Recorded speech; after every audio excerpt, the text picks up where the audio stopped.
ang nag-deliver papunta sa bahay nila Pangulong Bongbong Marcos at Speaker Martin Romualdez. Mag-insert o magpasok ng 100 billion worth of projects sa BICAM. Sana po ay hindi nila ako mapatay bago ko mailabas ang lahat.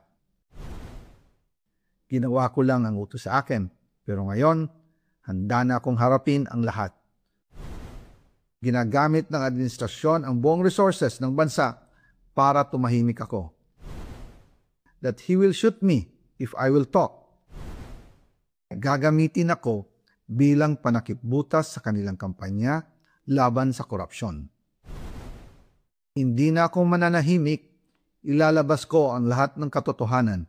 May resibo, may ebidensya, at may pangalan. Again, I informed the Speaker and asked clearance about the instructions ng Pangulo. At ang sabi niya, wala tayong magagawa. Kaya po nagtataka ako kung bakit sinasabi ni Pangulo na hindi niya makilala ang budget, samantalang lahat na binawas at dinagdag sa mga ahensya ng gobyerno ay humihingi ng approval sa kanya si Sec. Mina Pangandaman.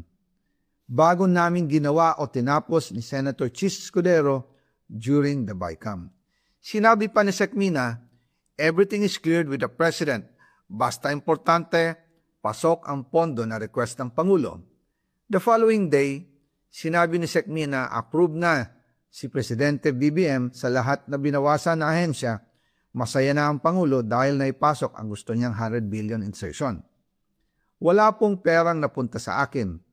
Lahat po ng insertion napunta sa ating Pangulo at Speaker Martin Romualdez.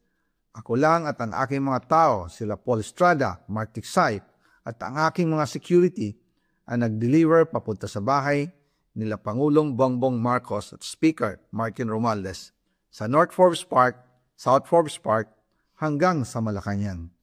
Yung mga deliveries po ay merong record ang aking mga tao. Totoo po yung sinasabi ni Orly Gutesa na nag-deliver siya sa Forbes Park. Totoo din po ang sinasabi ni Orly Gutesa na nag-deliver siya sa Malacanang nung siya ay nasa Senado. Para mapatunayan ang mga litrato na deliveries ay ilalabas ko po together with this video.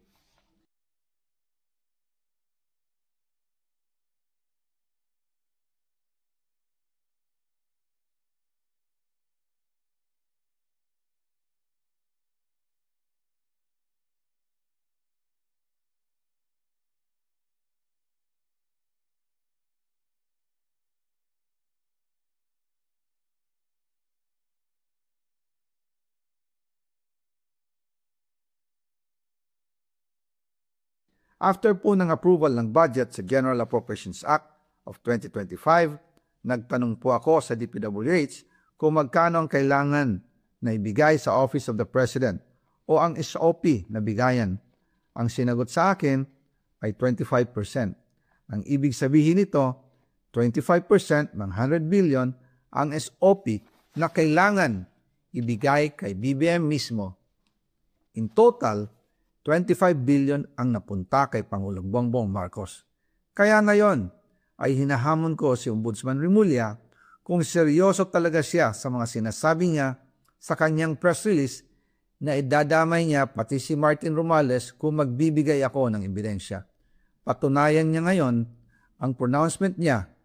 Imbestigahan niya ang Fraternity Brad at ang kanyang kaibigan na si Speaker Martin Romualdez kung talagang tutupad siya sa tungkulin niya.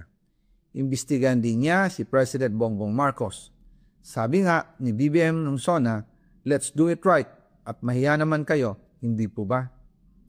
Nananawagan din po ako sa Senado na imbestigahan ang 100 billion insertion ni Presidente.